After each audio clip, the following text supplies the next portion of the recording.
One day, Gordon saw him shunting.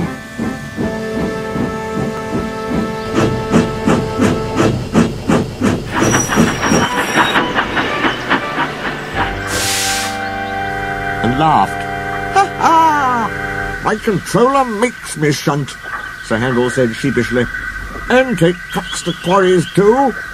I'm highly sprung, and I suffer dreadfully."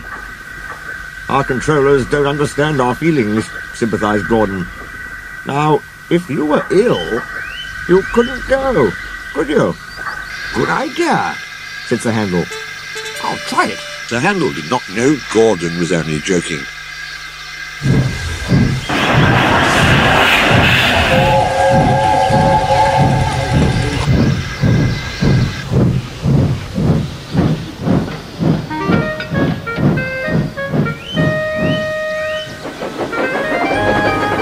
"I don't feel well," he groaned next morning. There wasn't time to examine him then.